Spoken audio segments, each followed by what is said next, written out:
नमस्कार, hornbill TV देख रहे हैं आप। मैं हूं आपके साथ विशाल कर। खबरों की शुरुआत करेंगे। मुख्यमंत्री पुष्कर सिंह धामी ने सदन में अपना अभिभाषण भी दिया और संबोधन में उन्होंने न केवल सरकार की नीतियों और उपलब्धियों का सार्थक परिचय दिया, बल्कि ये विपक्ष के भ्रष्टाचार और विफलताओं पर भी एक सटीक प्रहार साबित हुआ।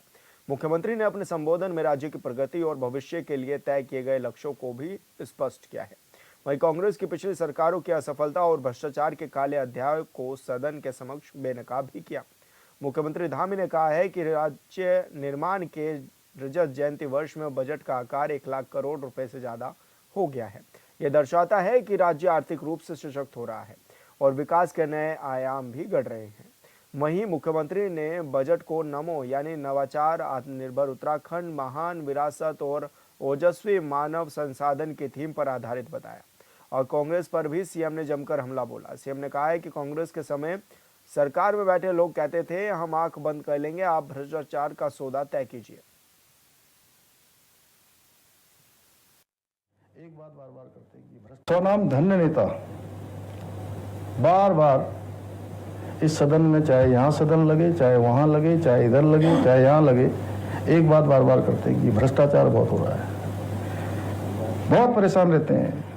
और कुछ लोग ज़्यादा ही परेशान रहते हैं, जो अपने ज़माने में अपने घरों से बैठकर शराबों की दुकानों के ठेके बांटा करते थे या खनन पट्टों की बंदरबाट करते थे और डीएफआर पर गोली चलती थी, कहीं डंपर चढ़ जाया करता था।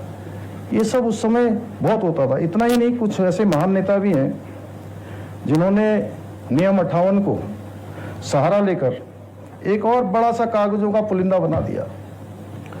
थोड़ा तू ले ले भाई, थोड़ा तू ले ले, थोड़ा तू ले ले, और सबको थोड़ा थोड़ा बांटकर और पूरे सदन का 2.5-3 घंटे, कल भी वही, मैं रिकॉर्ड देखता हूँ जी, कल भी वही था, परसों भी वही था, हर दिन उसी पर चर्चा होती और होता बार बार वही है, रिपीटेशन। अच्छी बात है जी। अरे भैया, खनन के पट्टे बांटते हुए वीडियो में तुम दिखते हो, अपने ज़माने में डीएम एसएसपी के ट्रांसफरों के लिए रेट तुम तय करते हो, आबकारी विभाग, खनन विभाग जैसे विभागों को घाटे में डालने का काम तुम करो, और यहाँ नियम 58 का सहारा लेकर गालियां दो हमें, दिन भर आरती करते हो भाई। अरे थोड़ा सा तो देखिए अंदर से, कभी लगता होगा, रात में जब जाओगे तो लगेगा कि ये हमने गलत बोला।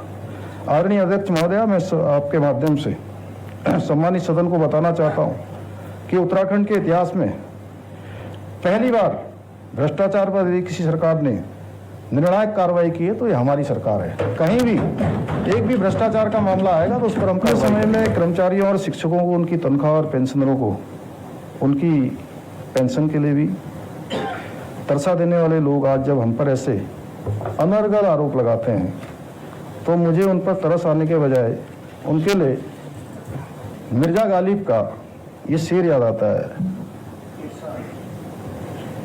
अभी तो पढ़ा ही नहीं पहले से ही समझिए कि अच्छा ही बोल रहे हैं। चलिए, आपने विधानसभा अध्यक्ष जी को भी हंसा दिया, बहुत देर से मैं देख रहा था। हैं हजारों ख्वाहिशें ऐसी हैं, हजारों ख्वाहिशें ऐसी कि हर ख्वाहिश पे दम निकले, बहुत निकले मेरे अरमान, मगर फिर भी कम निकले। स्वनाम धन्य नेता बार बार। वो संवाददाता अरुण सैनी हमारे साथ फोन लाइन पर जुड़ गए हैं। अरुण, जिस तरह से मुख्यमंत्री ने अपना भाषण भी दिया और उसमें विपक्ष को भी आड़े हाथों लिया, किस तरह से उनके इस बयान को भी देखा जा रहा है, और साथ ही क्योंकि सदन की कार्रवाई भी लगातार जारी है, किस तरह की कार्रवाई आज रहने वाली है? जी विशाल, बिल्कुल देखें, जिस तरीके से कल बजट पर चर्चा हुई और मुख्यमंत्री पुष्कर सिंह धामी ने बजट को लेकर के भी अपने विचार भी रखे और उन्होंने बजट को लेकर के स्पष्ट तौर पर जो है तमाम बातें भी कही और किस तरीके से बजट कारगर साबित होगा, इस पूरे विषय को लेकर के उन्होंने अपने बयान भी रखे। तो ऐसे में जो है मुख्यमंत्री ने कहा कि जो बजट इस बार लाया गया है, 1 लाख करोड़ से अधिक का जो बजट लाया गया है, वो आने वाले समय में उत्तराखंड के लिए मील का पत्थर साबित होगा और इससे काफी लाभ जो है उत्तराखंड को आने वाले समय में मिलेगा। और 13% की जो वृद्धि की बजट में की गई है, उसमें भी काफी जो है लाभ उत्तराखंड को मिलने जा रहा है। इसी के साथ ही यूसीसी को लेकर के भी मुख्यमंत्री ने अपने तमाम चीजें रखी। उन्होंने कहा कि यूसीसी में जिस तरीके से लिव इन रिलेशनशिप को लेकर के एक जो है कहा जा रहा है कि लिव इन रिलेशनशिप को प्रदेश में बढ़ाया जाए, जबकि ऐसा कुछ नहीं है। यूसीसी जो है प्रदेश के लिए आने वाले समय में कारगर भी साबित होगा और इससे कहीं ना कहीं जो अपराध हो रहे हैं उसमें भी रोक लगेगी और महिलाओं के प्रति जो अपराध लगातार बढ़ रहे हैं उसमें भी कहीं ना कहीं यूसीसी के जरिए रोकथाम लगेगी। इसी के साथ ही भू कानून भी कल सदन में पेश हो गया है, भू कानून संशोधन विधेयक, और उस पर भी चर्चा सदन में हुई और भू कानून विधेयक संशोधन विधेयक पर भी चर्चा हुई, जिसमें मुख्यमंत्री ने उसको लेकर के भी तमाम बातें रखी। मुख्यमंत्री ने कहा कि जो जमीनें खुद बुर्द हो रही हैं उसमें भू कानून एक कारगर साबित होगा और आने वाले समय में इससे जो है क्योंकि अभी जिस तरीके से विपक्षी दल के द्वारा ये भी सवाल खड़े किए गए कि एक बैकडोर तरीका हो सकता है, जिस तरीके से भू माफिया जो है वो जमीन पहले गांव में सौदा करेंगे, उसके बाद जो है गांव की जमीनों में वहां पर परिसीमन कराएंगे, दबाव बनाकर। तो इस तरीके की बातें हुई। मुख्यमंत्री ने कहा कि ये अभी एक शुरुआत है और अभी इसमें आने वाले समय में और भी संशोधन जो है किए जा सकते हैं, जैसे जैसे जरूरत पड़ेगी वैसे वैसे इसमें संशोधन और भी होते हैं। हालांकि भू कानून को लेकर 2003 से लगातार भू कानून में संशोधन लगातार हो रहे हैं। पहले जो है भाजपा की सरकार में भी हुए, कांग्रेस की सरकार में भी हुए और लगातार संशोधन पे संशोधन भू कानून में हो रहे हैं। तो ऐसे में अब जो भू कानून लाया गया है ये कितना कारगर साबित होता है और ऐसे में क्या इसके इफेक्ट्स पड़ते हैं लोगों पर, क्या इसका प्रभाव पड़ता है, तमाम चीजें देखने वाली होंगी। अरुण, क्योंकि विपक्ष लगातार नाराजगी जाहिर करते हुए नजर आ रहा है, चाहे वो भू कानून का विषय हो या फिर यूसीसी का, किस रूप में इसको देखा भी जा रहा है और सदन से लेकर जो सड़क तक प्रदर्शन देखा जा रहा है उसको लोग किस तरह से देख भी रहे हैं, क्या कह रहे हैं? विशाल, बिल्कुल देखिए, जो तमाम चीजें हैं भू कानून को लेकर के विपक्ष लगातार सवाल भी खड़े कर रहा है और ऐसे में जो संशोधन उसमें आया, जिस तरीके से हमने बताया कि विपक्ष का कहना है कि ये एक बैकडोर साबित हो सकता है जमीनों को खुर्द-बुर्द करने के लिए। और इसमें क्योंकि विपक्ष मांग कर रहा था कि प्रवर समिति को ये मामला सौंपा जाना चाहिए, प्रवर समिति इसमें एक माह के अंदर अपनी रिपोर्ट दे, इस तरीके की मांग विपक्ष के द्वारा की जा रही थी, लेकिन ऐसे में वो ध्वनि मत से पास हुआ है। तो ऐसे में अब आगे विपक्ष का क्या रुख रहता है ये तमाम चीजें देखने वाली होगी। बिल्कुल अरुण, बहुत शुक्रिया आपका तमाम जानकारी साझा करने के लिए। और खबर लक्सर से है, जहां पर भारतीय किसान यूनियन के नेताओं ने प्रदर्शन किया, साथ ही तहसील परिसर में अपनी मांगों को भी रखा है। ऐसे में आपको बता दें कि भू कानून लागू होने के बाद से हरिद्वार और उधम सिंह नगर को इसमें बाहर रखने का विरोध भी जताया गया है। उनका कहना है कि एक प्रदेश में एक कानून होना चाहिए।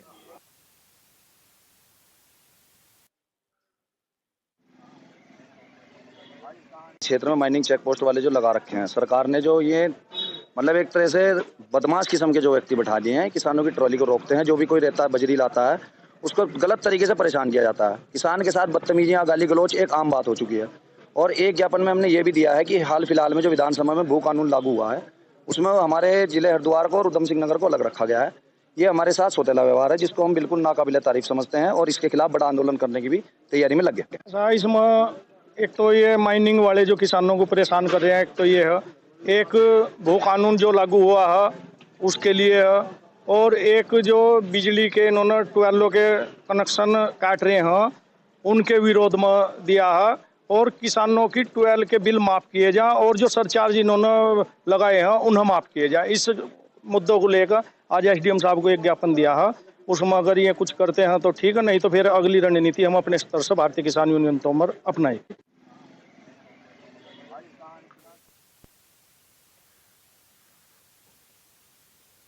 और संवाददाता मनोज कश्यप हमारे साथ फोन लाइन पर जुड़ गए हैं। मनोज, जिस तरह से किसान यूनियन के जो नेता हैं वो प्रदर्शन जताते हुए करते हुए भी नजर आ रहे हैं, ऐसे में क्या माना जाए, क्या कुछ उनकी मुख्य मांगे हैं? बिल्कुल देखिए विशाल, अभी हाल ही में विधानसभा में जो बजट पेश किया गया और बजट में कई चीजों को रखा गया है, उसी में भू कानून भी यहाँ पे लागू कर दिया है। भू कानून में उधम सिंह नगर और हरिद्वार को बाहर रखा गया है। इसी का विरोध प्रदर्शन यहाँ पे भारतीय किसान यूनियन तोमर गुट ने किया है। यहाँ पे लक्सर में ये प्रदर्शन किया गया है। उनकी 5 सूत्रीय मांग है, जिसको लेकर उप जिलाधिकारी गोपाल सिंह चौहान को एक यहाँ पे ज्ञापन भी सौंपा गया है, जिसमें सबसे पहले जो मांग रखी गई है जो किसानों का 12 का जो बिल होता है उसको माफ करने की बात कही गई है, और साथ ही साथ जिस तरीके से भू कानून लागू किया गया है उसका विरोध यहाँ पे किया गया है कि उधम सिंह नगर और हरिद्वार के साथ सौतेला व्यवहार किया गया है। एक प्रदेश और एक कानून यहाँ पे होना चाहिए, ऐसी इन लोगों की मांग है। और साथ ही साथ जो यहाँ पे प्राइवेट माइनिंग चेक पोस्ट बनाया गया है, वहाँ पे उनका कहना है कि जो किसान अपने ट्रैक्टर ट्रॉली लेके आते हैं, उसमें वेर बजी जो अपने घर के इस्तेमाल के लिए लेके आते हैं, उस पे भी यहाँ पे रोक लगा दी गई है। और कहीं ना कहीं जो माइनिंग की जो टीम होती है वो किसानों के साथ बदतमीजी करती है, उस पर रोक लगनी चाहिए, ऐसी 5 मांग इन्होंने यहाँ पे रखी और ये भी उनका कहना है कि आज आंतरिक धरना प्रदर्शन किया गया, अगर उनकी जो मांगे है वो पूरी नहीं होती तो यहाँ पे एक बड़ा धरना प्रदर्शन किया जाएगा। जी विशाल। मनोज, क्या माना जाए, जिस तरह से लगातार प्रदर्शन भी जताया जा रहा है, हरिद्वार और उधम सिंह नगर में ये प्रदर्शन देखने को मिला है, तो अब आगे की क्या कुछ रणनीति बनाई जा रही है किसानों के द्वारा, या फिर सरकार को किस तरह से चेताने की कोशिश की जा रही है? बिल्कुल देखिए विशाल, जब कभी भी कोई कानून लागू किया जाता है या फिर सरकार के द्वारा कोई नई योजना के तहत कुछ नया कार्य किया जाता है तो इसमें कहीं न कहीं से कोई प्रदर्शन निकल के सामने आता है। इस बार किसानों ने ये बड़ा प्रदर्शन किया है और किसानों का ये कहना है कि ये प्रदर्शन यहीं पे नहीं थमेगा। अगर इसमें जो है किसानों की जो मांग है वो पूरी नहीं की जाएगी तो कहीं न कहीं इससे बड़ा प्रदर्शन यहाँ पे किया जाएगा। सबसे बड़ी जो किसानों के सामने समस्या होती है वो गन्ना भुगतान को लेकर होती है। तो यहाँ पे अक्सर जो रुड़की लक्ष्य खानपुर का जो क्षेत्र वो किसान बहुमूल्य क्षेत्र माना जाता है, तो उससे यहाँ पे हजारों की संख्या में जो किसान है वो निवास करते हैं, अपनी खेती बाड़ी करते हैं। तो ऐसे में कहीं न कहीं जो मिल स्वामी होते हैं वो गन्ना भुगतान उनका नहीं कर पाते। तो ऐसे में एक मांग ये भी रखी गई कि जो गन्ना भुगतान है वो समय से किया जाए। और जिस तरीके से भू कानून को लेकर ये पूरा प्रदर्शन किया गया था तो उसमें भी कहा गया है कि हरिद्वार और उधम सिंह नगर के साथ स्वतंत्र व्यवहार सरकार के द्वारा किया गया, क्योंकि एक प्रदेश और एक कानून सबके लिए होना चाहिए, ऐसी किसानों की मांग है। जी बिल्कुल मनोज, बहुत शुक्रिया आपका तमाम जानकारी साझा करने के लिए। चमोली में गढ़वाली मातृभाषा उत्सव बड़ी धूमधाम के साथ मनाया गया है। कार्यक्रम के दौरान गढ़वाली भाषा में भाषण, काव्य पाठ, गढ़वाली वेशभूषा, लोकगीत प्रतियोगिताएं आयोजित की गई, जिसमें उत्कृष्ट प्रदर्शन करने वाले प्रतिभागियों को भी पुरस्कृत किया गया। वही कार्यक्रम को संबोधित करते हुए महाविद्यालय के प्राचार्य ने कहा है कि वैश्वीकरण के दौर में भले ही हिंदी और अंग्रेजी भाषाओं का वर्चस्व बढ़ गया हो, लेकिन स्थानीय बोली भाषा भी संरक्षित रहनी चाहिए।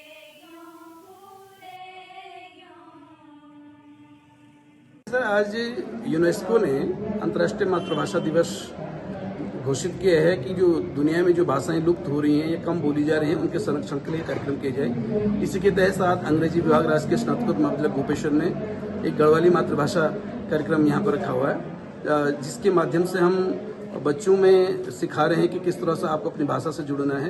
उनके बीच हम प्रतियोगिता करवा रहे हैं, जैसे कि हम लोग उनको गढ़वाली वेशभूषा की प्रतियोगिता करवा रहे हैं, गढ़वाली भाषण की प्रतियोगिता करवा रहे हैं, गढ़वाली काव्य पाठ की प्रतियोगिता करवा रहे हैं, गढ़वाली ओखाण जिसको हम कहावतें कहते हैं उसकी प्रतियोगिता करवा रहे हैं। साथ में जो गढ़वाली पहेलियाँ होती थी, आना वीणा प्रहेलिका जिनको हम बोलते थे, उसकी प्रतियोगिता करवा रहे हैं, लोकगीत और लोक नृत्य, ताकि हमारी जो अन्य पीढ़ी है अंग्रेजी के साथ, हिंदी के साथ गढ़वाली भी बोले और इस भाषा को संरक्षण।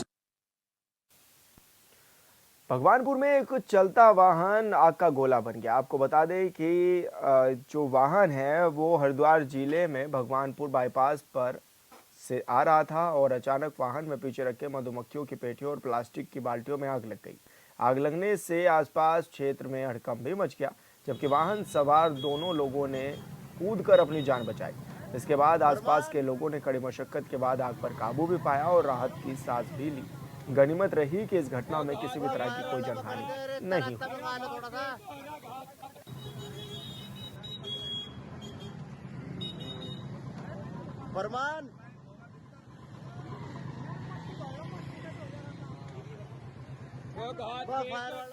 और खबर उत्तरकाशी के भटवाड़ी से है, जहां पर भटवाड़ी में आज भी निर्विरोध नेता चुने जाते हैं। आपको बता दें कि लगातार कई सालों से ग्राम प्रधान और क्षेत्र पंचायत सदस्यों को निर्विरोध चुना जाता है। हालांकि अभी तक त्रिस्तरीय चुनाव की घोषणा नहीं हुई है, लेकिन सीमांत गांव भटवाड़ी ब्लॉक के अंतर्गत डांडा गांव के लोगों ने सरकार के चुनावी खर्चे बचाने के लिए ग्राम प्रधान और क्षेत्र पंचायत को निर्विरोध घोषित कर दिया है, जो बहुत बड़ी बात है। ग्रामीणों का मानना है कि चुनाव में जो खर्च होता है उससे बचने का कर्तव्य हम सभी लोगों का है, और शासन जो खर्चा चुनाव में करता है वो ग्रामीण विकास में काम आएगा। उत्तरकाशी के डांडा गांव की पहल की तारीफ अब बाकी गांव में भी होने लगी है। इनके गले में माला थी यार, थोड़ा माल डालो कि जो ग्राम पंचायत डांग ने जो निर्णय लिया है निर्विरोध प्रधान क्षेत्र पंचायत की जो प्रक्रिया और चुने गए हैं, इससे तो मैं धन्यवाद करता हूं ग्राम सभा का, अपने बुजुर्गों का, और समस्त क्षेत्रवासियों को ये संदेश देना चाहता हूं, पूरे जनपद वासियों को ये क्षेत्र संदेश देना चाहता हूं कि आप भी इसी पहल को, जो ग्राम सभा डांग ने जो ये पहल की, इस पहल पे उतरिए और अपने ग्राम सभाओं में सभी निर्विरोध प्रधान हो, क्षेत्र पंचायत हो, इनको चुनिए इससे हमारे क्षेत्र का विकास होगा, क्षेत्र विकसित होगा, आपस में संगठित रहेंगे। कि जिस प्रकार से हम लोगों ने निर्विरोधता का ये बेड़ा उठाया है एक किस्म से कि गाँव की एकता बनी रहे। गाँव में कई किस्म के उसमें मन मिटाव भी हो जाते हैं बाद में जीत हार वालों के साथ में। और गवर्नमेंट का भी ये जो खर्चे हैं चुनाव के, ये हम चाहते हैं कि इसी प्रकार से लोग भी निर्विरोध की प्रक्रिया बनाएं ताकि सरकार का भी पैसा बचे और गांव के लोगों की भी एकता बनी रहे। तो ये पहली बार नहीं है, इससे पहले भी हमारे गांव में निर्विरोध प्रधान चुने हैं और कई बार चुनते हैं। यानी कि 2019 में भी हमने निर्विरोध प्रधान चुना था और उससे पहले कि जब हमारी ग्राम सभा पोखरी गांव वालों के साथ शामिल थी, वो भी राजस्व ग्राम सभा अब हमसे अलग हो गया है, उस समय भी हमारे गाँव में निर्विरोध प्रधान बनते थे। और इस समय भी हमारे गाँव वालों ने निर्विरोध प्रधान इसलिए चुना कि गाँव में क्या है कि भाईचारा खत्म ना हो। एक की रिश्तेदारी इस परिवार से है, फिर दूसरे परिवार से है, इसलिए हमने चुनाव की जो अधिसूचना जारी होने से पहले गांव के सभी बड़े बुजुर्गों ने यह फैसला किया कि भाई किसी का आपसी मन मिटाव ना हो, इसलिए यह फैसला लिया गया। मैं तो यही कहना चाहूँगी कि जन जन तक ये संदेश भी जाना चाहिए कि हमारे गांव में जो निर्विरोध जो प्रधान पद हेतु और क्षेत्र पंचायत पद हेतु जो चुने गए हैं, तो ये हमारे गांव का जो आपसी प्यार प्रेम है और भाईचारा है, ये हमारे गांव का। और संवाददाता दीपक नोटियाल हमारे साथ फोन लाइन पर जुड़ गए हैं। दीपक, जिस तरह से निर्विरोध चुना भी जाता है लोगों को, आखिर किस तरह की पहल देखी भी जा रही है अब? जी बिल्कुल, आपको बता दूं कि जनपद उत्तरकाशी के महज 2 किलोमीटर के अंदर पे ये गांव आता है, डांग गांव, जहां लगातार पिछले जो 5 साल पहले जब चुनाव हुआ था उस समय भी इन्होंने जो निर्विरोध वहाँ पे प्रधान और क्षेत्र पंचायत बनाए थे। और अब आचार संहिता लगने के बाद पहले जो है इन लोगों ने जो है प्रधान और क्षेत्र पंचायत सदस्य को जो है निर्विरोध नॉमिनेट कर दिया है, क्योंकि इन लोगों का मानना है कि अगर सरकार चुनाव कराते तो उसमें सरकार का खर्चा बचाने के लिए जो ये लोग कर रहे हैं। साथ ही में जो है तो ग्रामीण क्षेत्रों में आपसी भाईचारे उसको बचाने के लिए जो है ये लोग जो है इस पहल को अंजाम दे रहे हैं। जी तो ऐसे में जो स्थानीय लोग हैं उनमें किस तरह की खुशी भी है और क्या वो दावा भी करते हैं, क्या वो बातें कहते हैं? जी विशाल, आपको बता दूं क्योंकि मैं खुद वहाँ ग्राउंड जीरो पे गया था, तो वहाँ पे जो ग्रामीण जो इनको जो आपस में नॉमिनेट किया था तो बहुत बड़ा वहाँ पे जो ग्रामीण को भी जो है खुशी का माहौल था और लोग जो है आपस में मिठाइयाँ बांटते थे, एक दूसरे को जो फूल की माला भी पहना जाती थी। लेकिन जनपद उत्तरकाशी मुख्यालय के नजदीक ये जो गाँव है बिल्कुल चर्चा का विषय बना हुआ है, क्योंकि इससे पहली बार भी जब चुनाव हुए थे व्यस्त थे तो उस समय भी लोगों ने निर्विरोध क्षेत्र पंचायत और ग्राम प्रधान को चुना था, तो कहीं ना कहीं उन्होंने दोबारा चुना है, तो एक बहुत बड़ी मिसाल जो है जनपद उत्तरकाशी के लिए है। जी बिल्कुल दीपक, बहुत शुक्रिया आपका तमाम जानकारी साझा करने के लिए। प्रधानमंत्री स्वच्छ भारत मिशन के तहत शौचालयों का निर्माण तो कराया गया, लेकिन उनका रखरखाव सही से नहीं हो पा रहा है। हरिद्वार से कुछ तस्वीरें सामने आ रही हैं जिसमें शौचालयों का निर्माण सही ढंग से नहीं रखा गया और जिस कारण अब पलीता उन पर लगता हुआ नजर आ रहा है। इस रिपोर्ट में देखिए।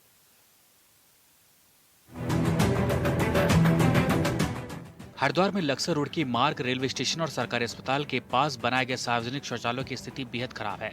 इसमें लगे नलों में पानी नहीं आ रहा, जिससे उपयोगकर्ताओं को परेशानी हो रही है। गंदगी के कारण लोग इसका इस्तेमाल करने से बच रहे हैं, जिससे आसपास के क्षेत्रों में बदबू और अस्वच्छता का माहौल बन गया है। हाँ, ये लंडोरा स्टेशन पे जो ये शौचालय बना हुआ है, इसमें जो है ना कोई या तो यूज भी नहीं कर रखा। अब देख लो जाकर कितनी गंदगी कर रखी है और यहाँ पर जो ना कोई व्यवस्था ही नहीं है और सरकार भी इस तरह से कोई ध्यान नहीं दे रही, ताकि जब इतना पैसा सरकार ने लगा ये यूज किया जा। आदमी भी आते हैं, लेकिन जब इसके हालात ही ऐसी कंडीशन है कि इसमें इतना कचरा भरा पड़ा हुआ, तो इसके अंदर तो अच्छा आदमी जा ही नहीं सकता। जो करते हैं अपना कोई व्यवस्था है ही नहीं सरकार की, ना यहाँ के कर्मचारी की। रेल स्टेशन के प्रयोग के लिए ये बनवाई गई थी, लेकिन हाँ बीमारी भी फैलती है इनसे। कब बना था ये तो 4 साल हो गए बना था। खराब पड़े शौचालयों के कारण सबसे अधिक परेशानी महिलाओं को हो रही है। पुरुष किसी तरह खुले में शौच कर लेते हैं, लेकिन महिलाओं को अपनी सुरक्षा को लेकर चिंता रहती है। रेलवे स्टेशन के पास सफर करने वाले यात्री भी मजबूरी में खुले में शौच करने को मजबूर हैं। के द्वारा ये मेरे संज्ञान में लाया गया है और इस पे आज ही अविलंब मैं इसकी कार्रवाई करूंगा और उसको अपने उसमें लेकर के, और जो भी वहाँ की व्यवस्था बदहाल जो भी आप बता रहे हैं, क्योंकि वो एक्चुअली जो रूलर में है, मतलब ना वो यूज होता है ना कुछ होता है, तो ठीक है उसको संज्ञान में लेकर के वहाँ जो आम जनमानस है उनकी वो करके कि अगर वो लोग उसका वो करते हैं तो उसको संचालित कर दिया जाएगा। बस ये बन के चला गया था यहाँ से, उसके बाद स्टार्ट का बिल हुआ, या तो यहाँ पर मतलब इसको इसकी देख रेख से हो नहीं, कभी भी आते नहीं देखने के कोई अधिकारी या कोई मेरे सामने तो कभी नहीं आया। तो यात्री भी काफी रोड भी चलते हैं, देखो रोड एक्चुअली ओपन है, अब तो ओपन पड़ा है, टेंडर बन गया ओपन, तो रेगुलरली अगर इसका सही से देख रेख की जाएगी या इसमें कोई सर्वेंट बैठे कोई करने के लिए, तो फिर आएगा, सभी आएंगे, साफ सुथरा रहेगा। कब हुआ लगभग 15-16 सरकार स्वच्छ भारत अभियान को सफल बनाने के लिए करोड़ों रुपए खर्च कर देती है, लेकिन कुछ गैर जिम्मेदार अधिकारियों की वजह से जमीनी हकीकत कुछ और ही है। लंडौरा के सार्वजनिक शौचालयों की दयनीय स्थिति प्रशासन की लापरवाही को उजागर कर रही है। स्थानीय लोगों ने नगर पंचायत से जल्द इन शौचालयों की सफाई और मरम्मत कराने की मांग की है, ताकि उन्हें इस असुविधा से राहत मिल सके। Bureau report, hornbill TV.